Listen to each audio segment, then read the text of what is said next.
예, 저는 저기 공업탑의 코비 한의원 원장 정성호라고 합니다. 예, 예.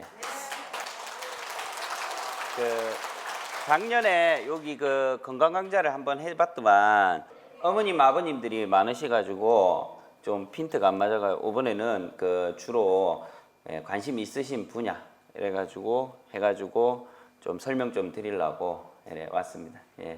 제가 일단은 약침 오늘은 그 허리, 무릎 이런 관절 질환의 약침 치료에 대해서 좀 설명을 드릴 긴데 거기에 앞서 가지고 간단하게 한의학적인 기본 이론 이런 거를 조금 짚고 이해하기 쉽게 어려운 거는 좀 넘어가고 알려드리고 설명을 좀 할게요.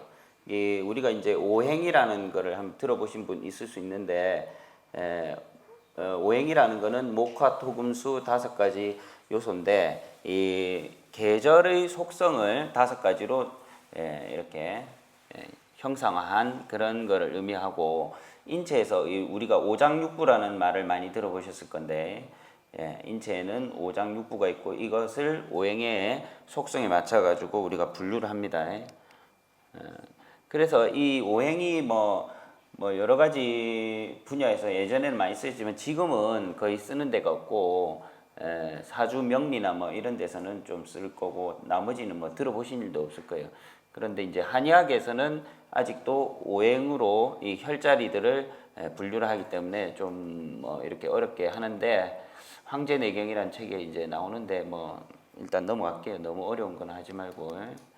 자, 이런 혈자리들이 이렇게 인체에 주요한 오행혈들이 이래 있고 한데 사람의 몸에는 경락이라는 게 있어요. 자, 그래서 경락 마사지 뭐 이런 거 많이 들어보셨을 건데 경락이라는 거는 몸을 따라서 주로 세로로 흘러가는 그런 통로다. 그런데 이제 혈관계하고 신경계하고 일치하지는 않거든요. 그래서 이게 과연 무엇일까만은 연구를 하고 북한에 있는 그 학자 중에서 봉안학설이라고 그런 것도 있는데 이게 이제 살아있는 토끼에서는 경락이 나타나다가 토끼가 죽으니까 경락이 닫히는 것을 발견하고 그거를 이제 논문으로 국제적으로 이렇게 하기도 했는데 지금 현대 양방의학에서는 이게 이제 해부학적으로 죽은 사람이기 때문에 시체는 경락이 없거든요. 살아 있을 때만 있어요. 그래서 시체를 아무리 해부해도 경락이 안 나오기 때문에 이게 실체가 있느니 없니 말이 많아요. 그렇지만은 저희가 이게 침 치료라든지 약침 치료를 해보면 이 경락을 타고 아픈 부위가 연결되는 것을 확연히 볼 수 있습니다. 이렇게 경락이 있고 크게 12개 경락을 우리가 중요하게 여기고 동맥과 인맥까지 합쳐서 14경락이라는데 12개가 오장육부예요. 그래서 간, 심, 비, 폐, 신, 오장에다가 심포라고 하는 경락까지 합쳐서 6장으로 하고 나머지 담, 위, 소장, 대장, 방광, 그 다음에 삼초경락이라는 경락을 해서 육부라고 해서 이게 12경락이 몸에 흐르고 있다. 자, 그래서 오행은 서로 상생상극 이런 이론이 있지만은 실질적으로 이런 거는 모르셔도 돼요. 별로 중요한 게 아닙니다. 자, 이게 이제 난경 75난과 69난에 어떻게 치료하면 되냐 이래가지고 옛날 사람들이 우리나라 선조들이 동이족이라고 했거든요. 그래서 아주 그 옛날부터 중국에서 신농본초경이라는 책도 나왔지만은 우리나라 조상들이 역사적으로 침을 개발했다는 게 정설입니다. 그래서 우리나라에서 조상들이 만든 게 침이에요. 그리고 중국 사람들은 약초를 연구를 했고 이게 이제 합치져 가지고 현대의 중의학이 되고 한국에 있는 한의학이 되고 이렇게 된 거고 여기가 이게 책이 한 2000년 전에 쓰여진 책인데 여기서도 경험론적으로 이렇게 어떻게 치료하면 된다 이게 다 지금 설명이 되어 있죠. 제일 중요한 원리인데 이게 자 그 한의원에 이제 허리 아프거나 이래가지고 오셔가지고 물어봐요. 여기 간질간질하다 몸이. 근데 어제 침 맞았는데 막 간질없어 이러면서 막 물어보고 이러시는데 자, 우리가 제일 큰 원칙이 통즉 불통이고 불통즉 통이다. 자, 통할 통자입니다. 통하면은 아프지 않고 불통, 통하지 아니하면은 아프다 이런 뜻이거든요. 자, 그래서 몸이 어떤 부위가 아프다는 것은 거기 혈액 순환이 거의 안 되고 있다. 그런데 침 치료를 하든 뭐 마사지를 하든 부항을 하든 약침을 하든 치료를 하면은 그 다음에는 간질간질해요. 그래서 벌독을 특히 벌독요법을 하고 나면은 가려운 것은 알레르기 반응이지만은 거기에 강력하게 면역 세포들이 이동하면서 혈류 순환이 촉진되기 때문에 안 통하던 게 반쯤 통하면 가렵다. 잘 통하면은 아무 느낌이 없겠죠. 무슨 말씀인지 아시겠죠? 그래서 왜 가렵냐 이렇게 물어보시는 분들 많은데, 자, 이게 가장 중요한 이론입니다. 자, 그래서 아까 제가 오장육부는 설명을 했고, 그래서 우리가 이제 보통 오장 하면은 위장 이런 게 오장에 하나 들어가지 않습니까? 이렇게 생각하죠. 한의학에서는 자, 밥 먹는 거를 밥이 들어와서 이렇게 나가는 통로에 있는 거를 육부라고 하고, 오장이라는 거는 그거하고 상관없이 몸에서 중요한 장기인데, 우리 현대에서는 뇌가 아주 중요하지만 뇌는 따로 분류가 안 돼 있어요. 그리고 이 몸통 안에 들어있는 장기 중에서 간, 그 다음에 심장, 비장이라는 거는 현대로 말하면 췌장입니다. 췌장, 소화기죠. 그 다음에 폐, 허파고 콩팥 이렇게 해서 5개가 오장이 되는 거예요. 이게 가장 몸에서 이거는 없으면은 살 수가 없죠. 위장 같은 거는 뭐 수술해가 잘라내도 식도 바로 뭐 연결해서 어떻게 연명이라도 되지만은 오장은 없으면은 그냥 사람이 살 수가 없어요. 그런 거고, 그 뭐 좀 소장이나 뭐 대장, 방광은 다 아실 거고, 삼초라는 거는 실질적 장기가 아니라 몸 안에서 우리가 부위별로 3가지 부위, 즉 가슴 위쪽, 그 다음에 복부, 그 다음 복부 아래쪽 이렇게 해가지고 3가지 부위를 삼초 부위라 하는데, 현대에는 지금 쓰지 않는 용어다 보니까 뭐 하는 장기인지 잘 아시기 어려워요. 그래서 그거는 그냥 보고 넘어가실게요. 그래서 제가 요거는 이제 넘어갈 건데, 이게 실질적으로 이게 족거름 간경락이라는 경락인데, 오장육부 중에서 간하고 연결된 경락이에요. 그래서 경락이라는 건 이렇게 노선으로 가는데, 한방에서 간병을 치료한다 할 때 단순히 그 우혀파 안에 들어있는 간 있죠. 현대에서 말하는 간만을 의미하는 게 아니고, 저렇게 그 생식기를 지나서 아랫배, 그 다음에 대퇴부 내측과 그 다음에 눈의 질환까지 다 경락으로 연결되어 있어요. 실제적으로 안구가 눈이 많이 침침하시고 이런 이제 연세 드시면 그러 하는데, 백내장 온 게 아닌데도 백내장이 오면은 이제 태가 끼기 때문에 하루 종일 침침하겠죠. 그런데 백내장이 온 게 아니라 아침에 자고 일어나서는 조금 낫다가 활동하다 보면 눈이 많이 침침해지고 계속 이렇게 기능적으로 침침한 거는 특히 간하고 연관성이 아주 큽니다. 간에서 눈에 작용하는 주요 단백질을 합성도 하지만 경락적으로 간하고 연결되어 있기 때문에 그럴 때 이제 내 몸속에 독소가 많고 간이 해독하기 때문에 뭔가 피가 맑지 못한 상태구나 이렇게 생각하시면 돼요. 그럴 때는 먹는 음식을, 특히 그 어머니 아버님들 보면은 당뇨 있으신 분들 그 밀가루 음식하고 설탕 좀 끊으시고, 알겠죠? 그리고 뭐 밀가루 음식, 나는 뭐 고기도 안 먹는데 왜 이렇게 배가 많이 나오는지 모르겠다 이라는 분들이 있는데, 고기를 오히려 먹는 게 뱃살이 들어갑니다. 근데 고기하고 밥하고 같이 먹으면 안 되고, 고기를 묻고 신선한 채소를 먹어야 돼요. 풀채소. 그게 요즘에 좀 인기 많은 게 저탄수화물 고지방 다이어트 뭐 이런 거 젊은 사람들 많이 하는데, 그 우리나라 음식 자체가 탄수화물이라고 곡식 있죠. 곡식. 감자, 고구마, 옥수수 포함해서 모든 곡식류로 만든 음식을 좋아하시기 때문에 당뇨병에 걸리는 거예요. 결국에는. 그래서 곡식을 많이 줄이고 저 상추, 배추, 열무 이런 풀채소, 줄기채소, 알겠지? 칼로리 낮은 거, 요런 거 하고 신선한 고기. 예? 예. 그런데 저 닭고기 튀기는 저런 고열로 튀기는 식물성 지방은 트랜스 지방이라고 해서 몸에 안 좋아요. 그런 거 말고 저 천연 지방 있죠. 돼지고기, 소고기 이런 데서 나오는 기름. 예, 그런 거는 오히려 묵어도 몸에 해롭지 않다. 이런 이론도 많으니까 고기를 좀 드셔야 돼요. 특히나. 그래서 그 뭐 간경락 이야기하다 그래 됐고 지금 이제 요거는 이제 12경락인데 지금 이거 할 게 아니고 약침 할 거니까 자 간기능 검사 자 그리고 한의원에 오면은 저희 한의원에서는 뭐 모든 환자들 뭐 한약을 드시고 이러면은 간 검사를 하는데 피 검사 자 간기능 검사라는 게 뭔가 간은 뭐 어떤 걸 먹으면 안 좋아지나 요거 잠시 그냥 지나가면서 한번 짚고 넘어갈게요. 간 기능이라 하는 거는 주로 이제 저기 나오는 AST, ALT라는 거를 주로 검사를 하고 감마 GTP라는 게 하나 더 있어요. 자, 이거는 간 안에 세포라는 게 간도 세포로 되어 있는데 간이 이렇게 가만히 있는 게 아니고 집도 여기 부수고 새로 짓는 거 재건축이라 하지.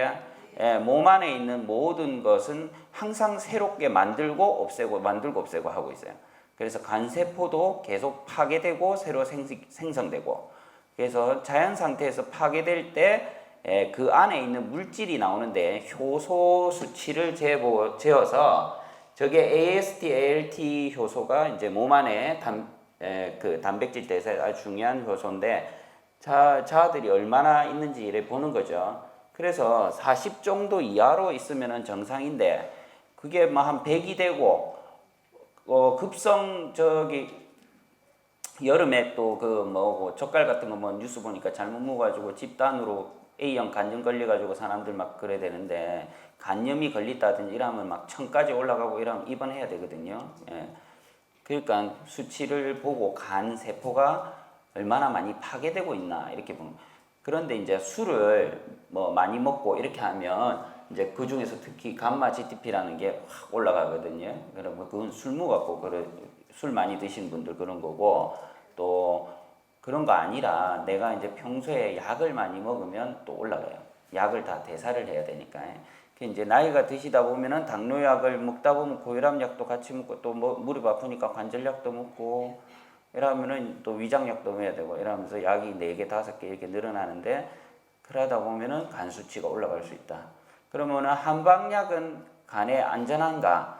한방약제 중에서 몇 가지는 간에 무리 가는 약제가 있어요. 그래서 아무거나 드시면 안 되는데 특히 그 시골에서 부자 같은 거 들어보셨나 모르겠다. 뭐 먹으면은 뭐 몸이 따시지고 좋다 해가지고 술에 담가 묻다가 많이 돌아가셔요. 그 자리에서 그거. 그러니까 뭣도 모르고 이제 막 이렇게 드시면 안 되는데 저희가 황금, 대황, 뭐 시호 이런 약재들은 뭐 별로 접하실 기회는 없지만 이런 것들은 약간의 간독성이 있어요. 그렇지만은 평소에 많이 드시는 예를 들면 두통 있으면 펜잘 뭐 이런 거 있죠. 타이레놀. 자, 그 안에 들어있는 성분이 다 똑같은 아세트아미노펜이라는 성분인데 요런 거 드셨을 때 올라가는 간독성보다는 높은 약재는 별로 없어요. 한약은. 그래서 그건 알고 계셔야 되는데 뭐 생강, 대추 이런 거는 삼계탕 끓일 때도 넣어 드시는데 그런 게 간독성이 있지는 않으시겠죠. 독한 약 중에서 몇 가지 있기 때문에 그런 거는 한의사하고 꼭 상담해서 하셔야 된다. 그래서 간 기능이라는 거는 간의 실질적인 기능을 의미하는 게 아니고 간에 염증이 있나 없나를 보는 거예요. 이게 확실히 정확한 거예요. 자, 간의 기능이라 하면 한의학적으로는 간에서 독소를 해독하고 혈액을 잘 돌게 해갖고 깨끗하게 만들어갖고 잘 돌게 해서 눈도 맑히고 근육에 영양 공급도 잘해주고 다리 종아리 같은 거 밤 되면은 막 밤에 막 종아리 막 찐하고 이런 어머니들 있지 아버님들 밤에 누워자는 특히 여름에 덥다고 추운 찹찹하게 해가 자는데 다리 꼬인다고 이게 이제 간에 찐하고 이라는 게 간 우리 한의학적으로는 간의 기능이 떨어질 때 이런 게 나타난다고 본단 말이에요. 무슨 말인지 알겠지? 그런데 그런 게 실질적인 기능이라 할 수 있는데 그런 거에 나오는 검사가 아니다. 참고적으로 위장 내시경 검사도 위장도 맨날 위장이 안 좋고 이러는데 검사해 보니까 내시경 찍어 보니까 뭐 정상이라는데 왜 이렇습니까? 자꾸 물어보시는데 그거는 위장 안에 사진 찍어 보는 거예요. 위장이라는 거는 주먹보다 작게 배고플 때는 쪼개나게 이렇게 찌그러 붙었다가 밥이 들어가면은 그 요즘에 텔레비에 먹방 하는 애들 봤습니까? 뺏상 마른 여자가 막 통닭 10마리씩 먹고 이런단 말이에요. 그 자리에서. 그 10마리가 들어가면 배 전체로 위장이 다 덮어빼요. 그만큼 늘어나고 어떤 사람은 이제 못 늘어나니까 조금밖에 못 먹는 거고 많이 먹는 사람은 위장이 복부를 다 덮을 만큼 늘어난단 말이죠. 그래서 그런 게 바로 기능이에요. 그런 게 안 되는 게 담음증이고 담적증이라는 거예요. 그래서 위내시경 검사도 안에 혹이 났는지 본다면 이 혹이 양성이면은 괜찮은데 악성이면은 아니니까 떼내야 된다. 무슨 말인지 알겠지? 그래서 기능을 보는 거하고는 조금 다르다. 이름은 간기능이에요. 그래. 그 다음. 자, 그래서 본격적으로 오늘 약침에 대해서 설명드리려 하는데, 약침요법 주변 한의원이라든지 가시면은 뭐 받아보신 분들도 있고 할 텐데, 저는 이제 증량식 봉똥요법이라 해가지고, 제가 그 한의사 한 10년 하면서 제가 119에 한 2번 환자를 실려 보냈거든요. 이 벌똥요법이라는 것을 잘못 하다 보면은 반드시 쇼크가 나는 수가 있다. 그래서 제가 이제 그렇게 연구를 많이 하고 저희가 수많은 환자를 하다 보니까 쇼크 2번 나가지고 거의 뭐 환자 실려가고 이런 적도 있는데, 요즘에는 이제 별로 없긴 한데 그런 게 항상 일어날 수 있다는 걸 좀 아셔야 되고, 이 약침이라는 거는 크게 여러 가지 종류가 있어요. 뭐 홍화약침도 있고, 기타 뭐 한약재로 만든 황련해독탕이나 어열약침, 특히 이런 것도 제가 많이 쓰고, 저희 한의원에서 쓰는 것 중에 이제 척추의 그 인대를 강화시킬 수 있는 그런 강화약침도 있거든요. 그런 것도 있고, 그 다음에 통증이라든지 알레르기 질환이라든지 신경질환에 주로 사용하는 벌도 이렇게 있는데, 그 중에서 가장 핵심적이고 강력하면서 효과가 좋으면서 위험한 게 벌똥요법, 봉똥약침이라고 하는 거예요. 그래서 봉똥약침이 1번에 있고, 어혈약침이라는 거는 당귀, 청궁, 뭐 익모초 이런 뭐 이렇게 이제 주로 혈액을 돌리고 혈액순환에 도움이 되는 약재로, 주사제로 나오는 약침이 있어요. 어혈약침. 특히 이제 그 뭐 타박을 입으셨다든지 이런 부위에 놔주면은 빨리 풀리는데 도움이 되는 그런 약침이다. 그 다음에 소염약침도 있어요. 그래서 양방소염제 중에서 스테로이드 호르몬제가 제일 강력한데, 요런 거는 이제 사실 저기 주사 맞으러 다니시는 분들 한 방 맞으면은 3개월에서 6개월 이상 괜찮은 그런 센 약이죠. 그런데 이제 그 약도 필요할 때는 맞아야 되겠죠. 급성이거나 좀 많이 아프거나 이럴 때는 그거 맞으면 빨리 낫죠. 그렇지만은 만성질환에 WHO 권고사항에서 3회 이상 사용하는 것은 전혀 의미가 없다고 분명히 나와 있죠. 미국에서는 3회 이상은 못 맞도록 하고 있어요. 그래서 혹시 10번 이상, 제 옛날에 한 4년, 5년쯤 전에 제 해운대에서 그때 한의원을 좀 했었는데 5, 6년쯤 됐네요. 그때 어떤 어머니가 그 주사 맞으러 다니는데 그 내한테 와가지고 다리 찌난다고 침 맞으러 왔어요. 그래서 제가 다리 찌나면은 이제 저희가 약침요법 하고 침 놔주면은, 그날은 일단 침 맞고 간 날은 웬만하면 쥐가 안 나거든요. 그 혈액순환 잘 되니까 3일 연속 침 맞았는데 하나도 효과가 없는 거예요. 효과가 하나도 없어서 제가 이거, 어머니 혹시 뭐 당뇨 있나? 그러니까 당뇨 있는데 혹시 주사 맞았냐 하니까, 저기 누가 번호표 뽑고 그 대형 트럭으로 와가지고 저기 경남 어디에 그 할매들 한 100명씩 줄 서가지고 주사 맞는 데가 있는데 말이지, 그거 가가지고 얼마나 센 약을 맞았든지 연달아 한 몇 번 맞았단 말이에요. 그랬더만은 혈당이 안 잡히단 말이에요. 혈당이 과도하게 올라가니까 쥐가 막 미친 듯이 나고 다리가 보인단 말이에요. 그런 분을 봤어요. 그래가지고 그 어머니, 그래가 결국 원래 인슐린 그 당뇨 조절이 어려운 분이었는데 나중에 인슐린 주사 맞고 이랬어요. 그 당뇨 조절인데 그게 약이 한번 몸에 들어오면 주사제가 6개월씩 이래 가거든, 길게는. 그러기 때문에 안 아픈 건데 그 너무 많이 맞으면 안 된다 이 말이죠. 그러면은 외인성 쿠싱 증후군이라 해가지고 어떻게 되냐? 그런 약으로 먹는 것도 그렇고 그 진통소염제. 그럼 얼굴이 띵띵 부어요 일단 둥구 달덩이처럼. 그러고 그 아까 말했지만은 당뇨가 심해지고 혈압도 올라가고 배도 막 뱃살 살이 막 갑자기 막 찐다고. 그 젊은 사람도 막 입원해가지고 어디 다쳤다가 그 약을 너무 많이 먹으니까 살이 갑자기 한 10kg씩 가고 다이어트 할 게라고 온다고. 그러니까 그러고 무릎 같은 데다가 이거를 놓으면 단백질을 녹이는 성향 때문에 인대가 약해져요 다부. 그래서 그걸 좀 알고 있었는데 한방에는 그런 게 없다. 그래서 한방 소염 약침이라 했지만은 그 한방 약침이 뭐 한 번 맞는데 10,000원이다 5,000원이다 이러는데 해가지고 그 주사 그거는 말이지 뭐 한 방 맞으면 안 아픈데 이거는 뭐 하루 맞아봐야 별 효과도 없는 것 같다. 이런 기대 심리 갖고 맞으면 안 된다면. 요거는 그 정도까지 그런 효과를 못 내요. 그거는 초강력한 약이에요. 그만큼 부작용도 강력하고. 무슨 말인지 알겠죠? 그래서 몸에 해가 없게 하는 거예요. 인대 힘줄 강화 약침이 있고 기타 산삼 약침.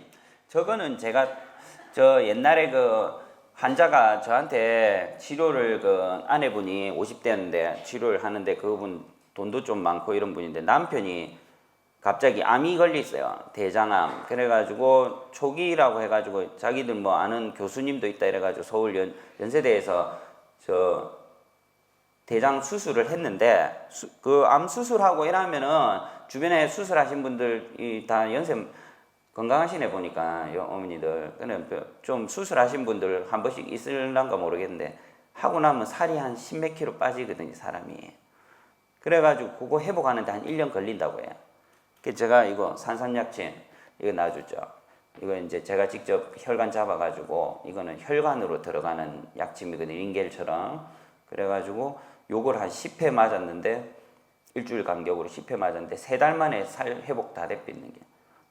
저거는 뭐 그렇게 몸에 강력하게 이 면역계도 올려주고 식욕도 올려주고 하는데 도움이 많이 되더라. 그런데 지금 뭐 법적으로 조금 좀 문제가 있어요. 막 이거 혈관에 놔도 되냐 안 되냐 이거 갖고 막 말이 많아가지고 하여튼 그런 약침도 있다.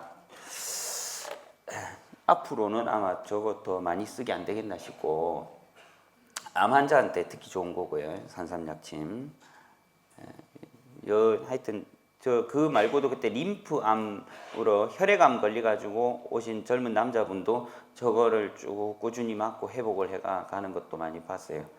자, 그 다음에 일단은 저 약침은 지금 오늘 주요가 아니고 오늘 어깨, 허리, 무릎인데 어떤 효과를 내느냐. 자, 그 중에서 이 통증 질환에서 제일 강력한 게 제가 말했지만 벌독인데 첫 번째로 말 그대로 소염 진통작용이 있다.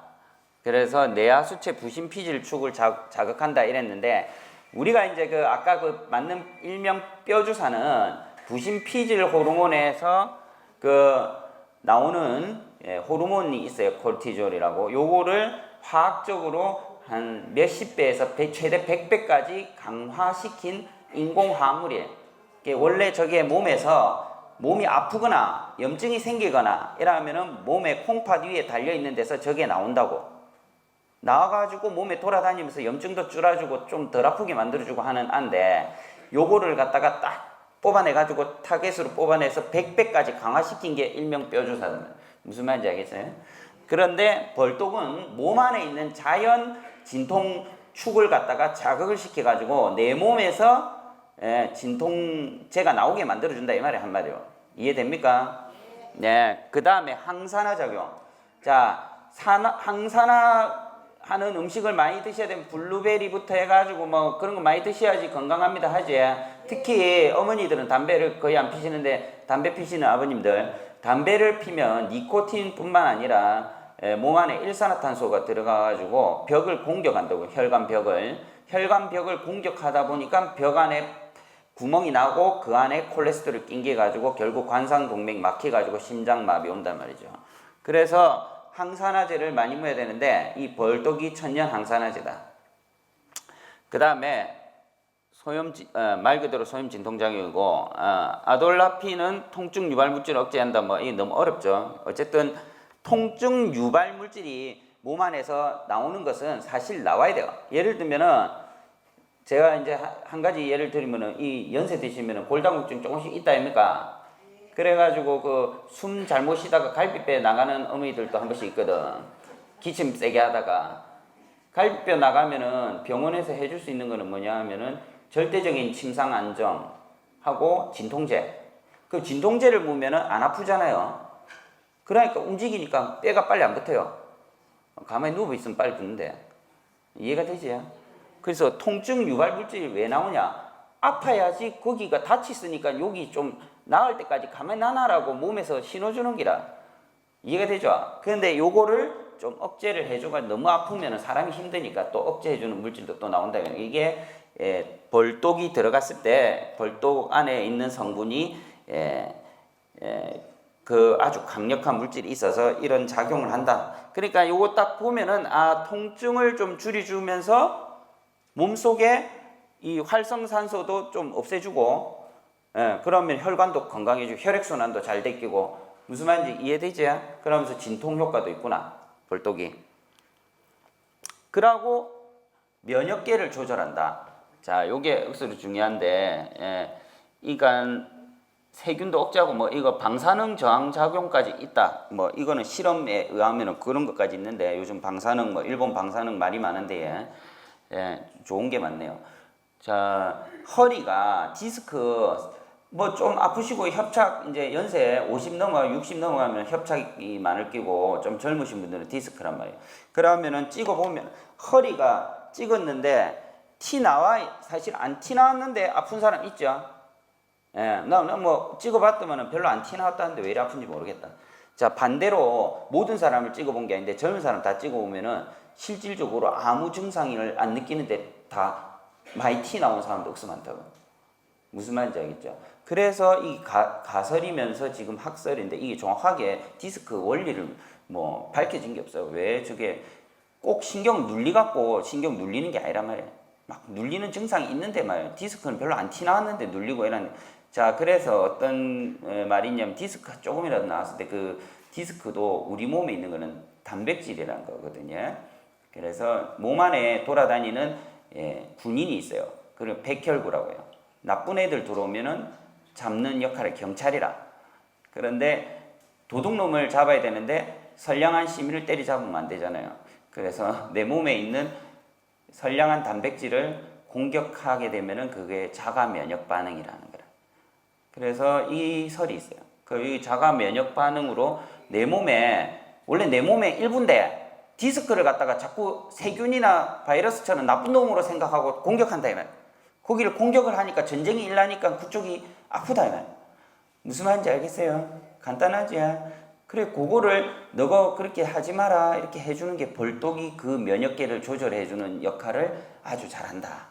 그래서 단순 진통제가 아니라 저희 내한테 벌독요법 가르쳐주는 선배 한 분, 부산에서 지금 증약식 하는 분 두 분밖에 없는데 그 선배는 어떤 아버님 70 초반이신데 디스크도 있고 협착도 있고 이래가지고 벌독요법 한 1년 했어요. 아주 독하게 해가 1년 하고 거의 다 나았다 해가지고 이제 안 오셨는데 전화가 왔단 말이에요. 또 그로부터 한 1년 뒤에 어느 날 갑자기 허리가 아프더만은 그동안 괜찮은데 갑자기 아프더만은 그 자리가 아무 짓도 안 했는데 갑자기 막 가렵더만은 한 3일 가렵더만은 또 안 아프더라 허리가. 자, 이게 뭐냐 하면은 사실은 그 벌독을 많이 해가지고 거기 지금 면역이 이미 항체하고 이런 게 형성되면서 기억이 돼 있어가지고 자가 치료가 된 거예요. 그래서 벌독요법이 이렇게 협착증이나 이런데 작용되는 원리가 이렇다. 자, 그래서 항상 우리 한의원에 오면은 제가 이제 벌독을 주로 놔주는데 놔드리고 나면서 항상 드리는 말씀이 이거 가려우실 수 있습니다. 근데 용량이라든지 사람 따라서 옷도 타는 사람만 타고 안 타는 분은 안 타죠. 벌독도 엄청씩 타는 사람도 있고 뭐 말벌한테 쏘이도 아무 뭐 조금 가렵고 말고 이러는 분도 있고 이렇단 말이에요. 사람마다 다 다르시거든요. 그런데 막 가렵다. 이거 가려운데 어떻게 할 거냐. 뭐 가렵다고 분명히 설명을 했는데 자, 가려우면 안 되냐. 가려우면 좋은 거예요. 일단은 가려움을 안 타는 분일수록 벌떡요법이 효과 없다. 이렇게 보면 돼요. 가려워야 효과 있어.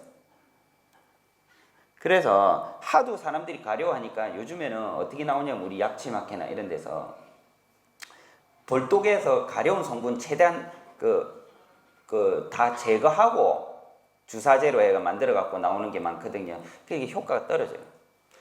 가려워야 돼요. 무슨 말인지 알겠죠? 예. 자, 그 다음에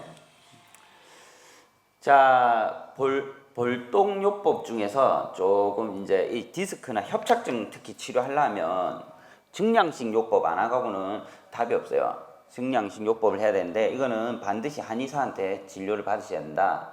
예? 집에서 벌독 놓다가 저번에 부산에서 몇 년 전에도 옆에 아줌마가 벌 자기 몸에 놓다가 요 와봐라 내 놔줄게 이러고 놓자마자 바로 숨 마비돼 갖고 죽었댔어요. 그 뭐 대응할 줄 모르니까 그 CPR도 하고 이렇게 심폐소생술도 하고 119 부르고 뭐 어떻게 해야 되는데 그러고 주사를 놔줘야 되거든요. 그럴 때는 면역 억제 주사를 좀 놔줘야 되는데 그런 것도 없고 이러니까 그냥 사람 죽는다고. 그래서 항상 조심하셔야 돼요.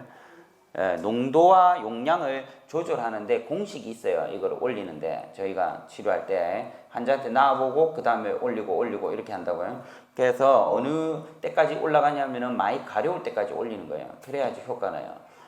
무슨 말인지 알겠죠? 그런데 아무리 나와도 안 가려운 어머니들은 조금 나수기 어렵다. 그렇게 알고 계시면 됩니다. 자, 아나필락시스 반응. 이거 영어인데, 자, 외국어니까 어렵지. 요게 무슨 말이냐면은 우리가 전신형, 즉시형 과민 반응이란 게 있고, 전신형, 지연형 과민 반응이라는 게 있거든요. 벌독이라든지, 벌독 말고도, 벌독만 꼭 그런 것도 아니라, 오독 이런 것도 마찬가지예요. 뭐, 땅콩 알레르기 있는 사람, 땅콩 먹다가 이래 올라올 수도 있고, 각각류 알레르기 있는 사람은 깨 먹다가 갑자기 온몸에 올라올 수도 있다. 자, 그래서 이 알레르기 반응이 격렬하게 온몸에 올라오면서 전신적으로 다 올라와서 사람이 위험해지는 반응이다.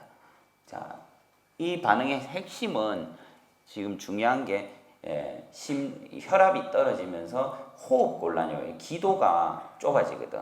그래서 이럴 때는 반드시 항히스타민제하고 스테로이드 제제하고 필요에 따라서 에피네프린 주사제를 놔줘야 된다. 그래서 놔주고 119를 불러가지고 가면은 웬만하면 괜찮아요. 그래서 자 벌독요법 위험하고 아프고 이러니까 뭐 아예 안 할까 이렇게 싶으면서도 사실상 이 만성 협착증 디스크 치료하는데 이만한 치료제가 없기 때문에 치료를 하는 거예요. 자 그러면 그 구체적으로 어떤 질환에 하냐? 일단 어깨 질환 하면은 경추 디스크 앓는 분들 많을 거고 또 오십견. 자 오십견은 50대에 주로 일어난다 해서 오십견이고 30대도 일어날 수 있다는 거 아셔야 돼요. 그러고 어떤 어머니는 나는 뭐 50대 지난 지가 언젠데 내가 무슨 오십견이고 이런 아니면 뭐 70견이가 이런 이런. 근데 오십견은 다시 말씀드리면은 누구나 올 수 있다. 특히 그러고 요즘같이 이래 이제 더위 다 갔지만은 옆으로 누우자 어머니들 어깨 계속 눌리고 자면 피 안 통하면 오십견 온단 말이에요. 그 다음에 회전근개 파열이라는 게 있어요. 이게 회전근개 파열 이것도 잘 안 나요. 이 완전히 끊어지면은 수술해가 붙여야 돼요. 조금 끊어졌을 때는 빨리 벌독요법을 하면 됩니다. 그 다음에 석회화근염이란 거예요. 요거는 그 회전근개하고 구분이 잘 안 돼요, 사실. 그래서 이건 초음파를 찍어봐야지만 이게 석회화가 돌멩이가 낑기는지 안 낑는지. 자, 그럼 돌멩이 낑긴 건 어떻게 하냐? 뭐 최충격파 이런 걸로 뭐 깨진다는 이야기도 있는데 일단은 한참 오래 지나면 또 없어져요. 몸에서 생긴 거는 또 없어지기도 합니다. 시간이 오래 걸릴 뿐이지. 무슨 말인지 알겠지? 그 다음에 근막 동통 증후군은 그냥 근육통이에요. 그래서 뭐 다 쓸 수 있는데 특히 좋은 게 오십견. 이 오십견 초기 되면 밤 잠 못 자거든. 아파가지고 어깨가. 자, 이 급성 통증기에 이제 이 벌독 들어가지고 어혈약침 들어가고 또 필요에 따라서 극성 통증기에는 거기에 강력하게 혈액을 돌려주는 강황하고 뭐 정갈, 오공 이런 것 좀 써가지고 약 좀 쓰고 이러면은 통증이 좀 괜찮다 확실히. 그리고 이제 회전근개 파열은 아까 말했지만은 완전 찢어진 거는 어머니들 수술해가 갖다 붙여야 돼요. 안 돼요. 그런데 이제 적당히 근력이 있으시고 빼싹 예비신 어머니들이 주로 완전 파열 잘 되는데 적당히 근육이 좀 있어 보이시네요. 오늘 오신 분은 완전 파열은 있으실 만한 분은 별로 없는 것 같은데 그런 경우에는 치료하면 낫는다. 자, 그 뭐 이거 제가 어떻게 그거 하는 건지 다 원인하고 해놨는데 일단은 오십견이라는 거는요 안에 뼈 잡고 있는 인대 문제요. 인대를 우리가 가가 옛날 복주머니 알지? 복주머니. 예. 요즘에 애들 안 쓰니까 모르시지만은 저 어릴 때만 해도 복주머니 있었는데 한복에 그 복주머니처럼 생겼기 때문에 이게 관절 주머니다 이렇게 한다고. 무슨 말인지 알겠죠? 그래서 관절낭이라 하는데 낭자가 주머니 낭자인데 관절 주머니 안에 그 인대 안에 염증이 들어간 거기 때문에 아주 깊숙한 거예요. 그래 인대가 쭉쭉 늘어나야 김연아 선수처럼 다리가 쭉쭉 찢어지는데 구두 비면은 다리도 구두가 안 찢어지잖아요. 근데 어깨는 아무리 나이가 들어도 젊을 때처럼 돌아가 줘야 되거든. 다리는 안 찢어지도. 그게 다리 굳듯이 구두 비는 게 오십견이다. 무슨 말인지 알겠지? 그래서 운동도 많이 해야 되고 회전근개 파열은 팔을 돌리는 거는 인대가 돌리는 게 아니고 근육이 돌리죠. 근육이 붙는 거를 우리가 힘줄이라 하는데 그쪽이 상처가 난 거예요. 그래서 요거는 그거에 따라서 수술도 필요하고 석회화는 돌멩이 낀 게 있으니까 몸 안에 그만큼 혈액순환이 안 되고 찌꺼기가 많이 돌아다니는 거예요. 그런 분들. 자, 그래서 저런 질환에 치료할 수 있고 허리는 아까 많이 말했지만은 디스크하고 협착증. 자, 협착증하고 디스크 어떻게 다른지 내가 디스크가 있는지 협착인지 주로 뭐 둘 다 뚫고 계시겠지만은 협착이 심해지면 심해질수록 꼬부랑 할머니가 된다. 50m만 걸어도 자꾸 섰다 갔다 했다. 다리가 터질란다. 허리가 구부러진다. 이게 협착증이라. 무슨 말인지 알겠죠? 그러고 협착증 내한테 침을 저한테 한 3개월 맞으면 보통 50% 좋아지고 한 6개월 맞으면 한 7, 80%는 좋아지거든요. 그러니까 앞에 대공원 30m 갔다가 섰다 하는 아버님이 한 2바퀴 돌게 만들어준다고. 그 정도 하면 2바퀴 돌아도 괜찮게 만들어주는데 중요한 거는 그러고 난 다음에 영원히 괜찮을 줄 아는데 이거는 나이 들어서 오는 병이에요. 예? 자동차가 어머니 그 자동차 킬로수 거꾸로 안 내려가지 무조건 올라가지. 거치 나와도 나이 들기 때문에 자동적으로 다시 조금씩 다시 또 안 좋아지게 돼 있어. 그래서 꾸준히 관리해야 될 질환이야. 협착증. 차이는 디스크는 허리를 굽힐 때 오히려 통증이 강하게 올다. 복압이 올라가거나. 그런데 협착증은 전부 다 허리 구부리고 다닌다. 그래 허리를 좀 구부려야 오히려 다리가 덜 아픈 느낌이 들거든요. 예, 그래서 협착증 있을 때 요 골동요법 치료하면 좋고 운동은 복근 강화 운동해야 돼요. 어머니들. 복근 운동은 운동선수들 하듯이 이렇게 올라오면 안 되고 딱 누워가지고 다리하고 팔하고 하늘로 이렇게 쫙 드는 거 본 적 있어요? 누운 상태에서 팔 다리 앞으로 딱 들어요. 45도. 다리는 45도, 팔은 위로. 그러면서 고개를 딱 들고 버티기. 하나, 둘. 예, 알겠죠? 한 10초 버티고 좀 쉬다가 또 10초 버티고. 이거 이렇게 해야 하면은 복근이 강화되면서 제 친구 한의원에 온 어머니인데 부산의 소동이라고 저 시장통에 할매들 많이 사는 데인데 80대 어머니인데 허리 이래 구부리고 있다가 한 달에 하루에 이거 500개씩 허리 복근 운동 하이소 했더만 한 달 지나고 났는데 원장님 다 허리 피짓다 이러면서 딱 이래갖고 딱 들어왔다고 내한테 이야기해준. 그래가지고 제가 이제 이야기해드렸더만 우리 국가유공자 오시는 아버님 한 분 계신데 그 아버님도 요즘 복근 운동 열심히 하시더만 한 연세 70 후반이신데 요즘 허리 많이 피짓어요. 침 맞고 이러면 무슨 말인지 알겠죠? 그래 복근 운동 많이 하세요. 허리 구부러진 어머니들은. 요게 협착증이고 디스크는 이제 젊은 사람도 올 수 있고 또 외상이라든지 이런 걸로도 올 수 있어요. 허리. 그래가지고 디스크는 급성으로 한 가지 아셔야 될 거. 디스크 터지면은 무조건 수술해야 될까요? 말아야 될까요? 예. 그러니까 터지면 해야 된다 생각하는데 그거를 안 하고 그것 때문에 디스크 터진 환자 때문에 이때까지 먹고 사는 한방병원이 자생 한방병원.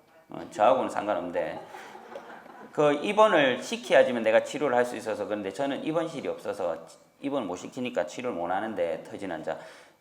터졌을 때는 몸에 있는 청소부가 있어요. 그게 급격히 몰려오기 때문에 오히려 치료가 더 빨리 돼요. 그래서 한 달 정도를 집중적으로 벌떡요법을 하고 운동요법을 해주면은 사실은 뭐 입원비 이런 것 때문에 그런데 뭐 보험 요즘 다 보험 넣어놓는다 아닙니까? 근데 양방은 보험 되는데 한방은 또 안 되는 게 많고 이러니까 그런데 한 달 정도 입원해가 치료하면 웬만하면 거의 다 나아요. 그래서 수술해야 되는 줄 아는데 그거는 사실 아니고 입원이 가능하면 입원해가 치료하면 낫는다. 오히려 터지면 더 빨리 낫는다. 그냥 막 터질 듯 말 듯 하고 있는 사람이 치료가 보통 6개월 잡거든요. 젊은 사람. 6개월 하면은 제가 한 정상인 대비 90%까지 나서줘요. 자, 그렇게 하면 되고.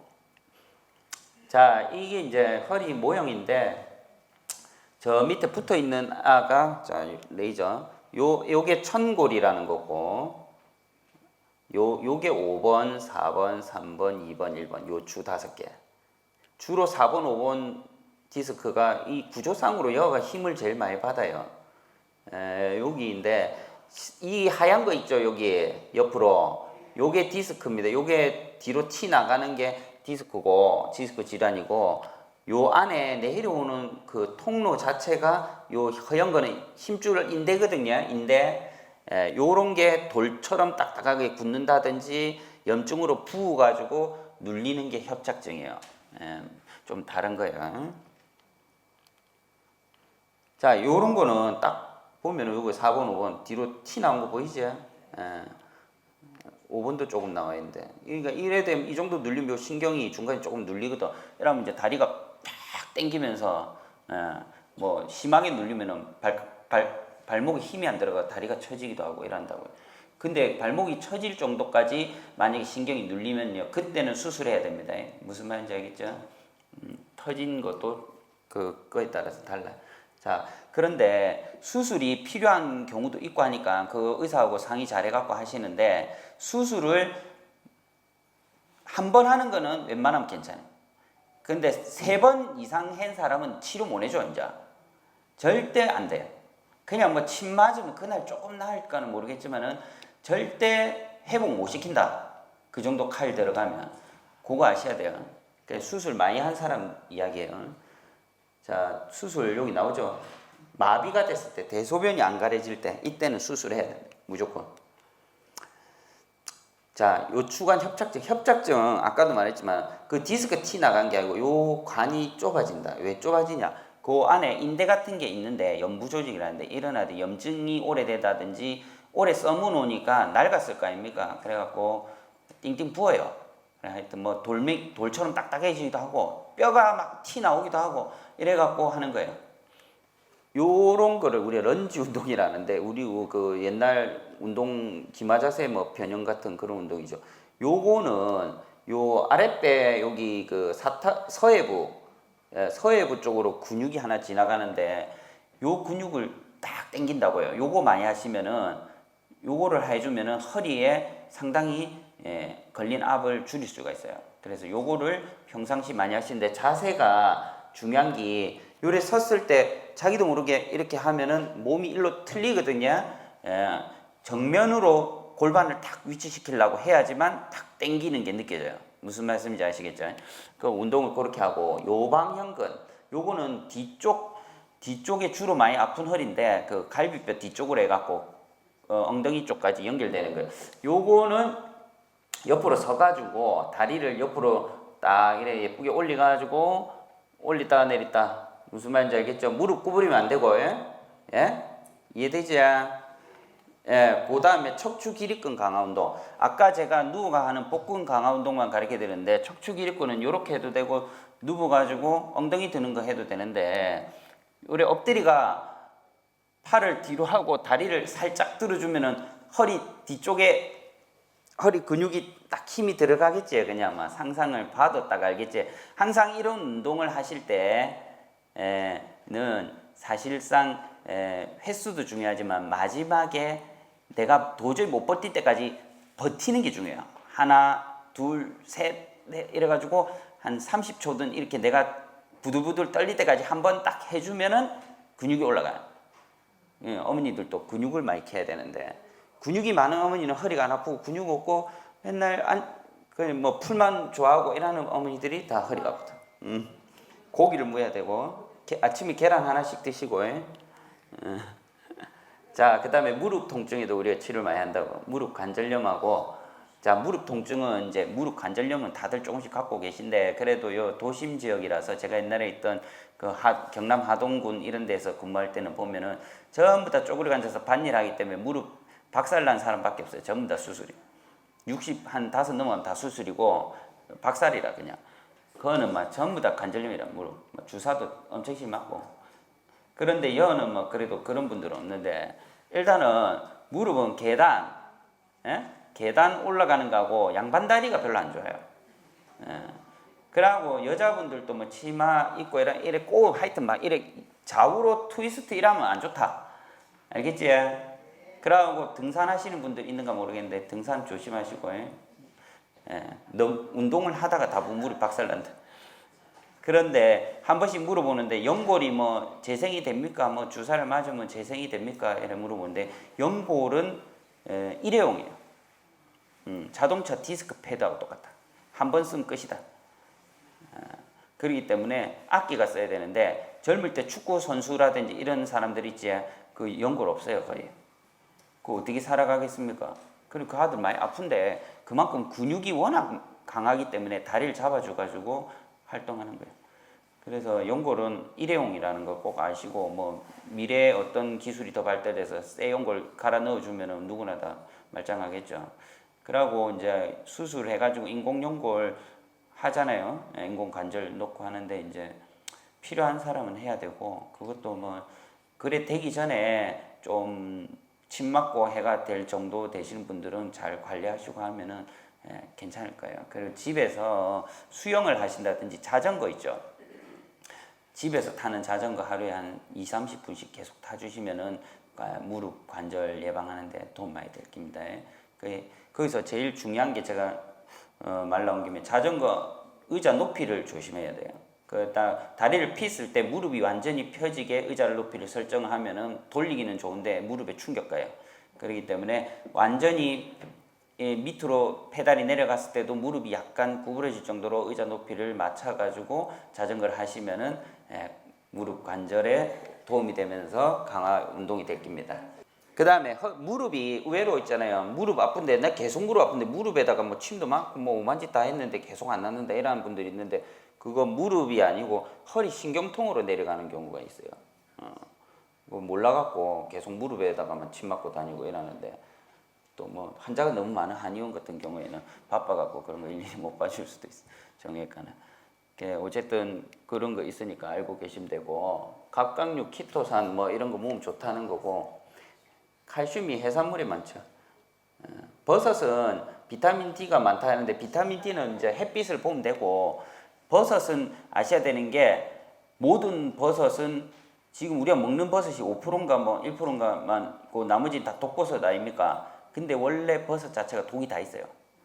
그게 뭐 집에서 상황버섯 좋다더라 다리 묶고, 뭐 영지버섯 좋다더라 다리 묶고, 그렇죠? 계속 먹으면은 몸에 독소가 타격이 와요. 버섯은 약력이 강한 상황버섯이라든지 이런 걸로 갈수록 독성이 강하다. 그러고 우리가 뭐 맨날 구워 먹는 뭐 송이버섯 이런 걸로 갈수록 조금 독성이 약한데, 하여튼 독성이 다 있다. 이거 좀 아셔야 되고, 뼈를 우려낸 음식 좋아요. 그래서 제일 좋은 영양소 100점 만점 100점인 음식이 저희 집에 뭐 감자탕집 하는 사람 없지만 감자탕이 최고의 음식이다 이렇게 뽑혀 있다.